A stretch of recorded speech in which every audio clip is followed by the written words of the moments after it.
There's a word we give to cancer patients that 3/4 of them embrace, and almost half of them quietly reject. It's a word meant to empower, and for some, it feels like an insult. That word, survivor.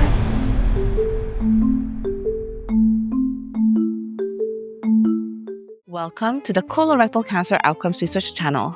I'm Dr. Vera. I was diagnosed with colorectal cancer at 36, and today I'm also a PhD cancer researcher. June 7th marks National Cancer Survivors Day. And every year around this time, I find myself thinking about a word we use a lot in cancer, survivor. It's a word that's often meant to inspire, but for many people, including me, it's complicated. So I decided to research it. Words matter. They shape how we understand illness, how we understand each other, how we understand ourselves. When we talk about cancer, war-related terms come up again and again. We often hear fighting cancer, beating cancer, winning or losing a battle with cancer. What's striking is that we don't talk this way about many other serious illnesses. We don't hear fighting diabetes or lost a battle with asthma. This contrast raises an important question. What makes cancer so different? The word I really want to focus on here is survivor. We've all heard the term cancer survivor, but where did it actually come from? Before the 1970s, people with cancer were often referred to as victims.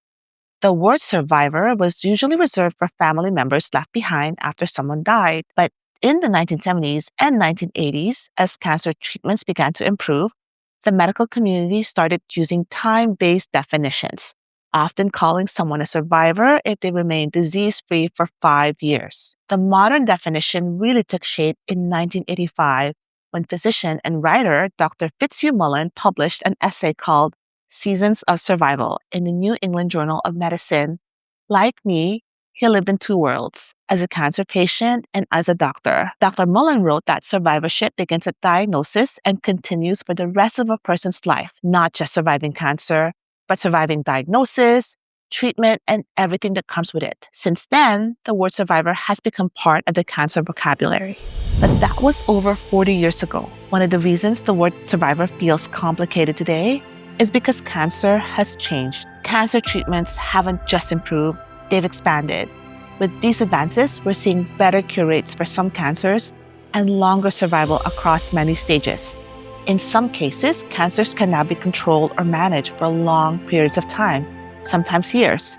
Because of this, cancer is increasingly considered as a chronic condition. When cancer looks like this, ongoing, managed, but still present, the language of fighting, winning, or losing doesn't always fit. We don't usually talk about battling other chronic illnesses, and we don't describe people with chronic conditions as having won or lost. So once we understand where the word survivor comes from and how cancer itself has changed, the next question is, how do people with colorectal cancer actually feel about this word, survivor? That's what I set out to study. In this research, I asked people with colorectal cancer across different stages of care how much they relate to the term cancer survivor. Among people who had completed treatment, about 3/4 say they relate to the term survivor. But among those still undergoing treatment, that number dropped to less than half. For the people who did relate to the term, survivor represented strength, empowerment, or a sense of growth after cancer. But for others,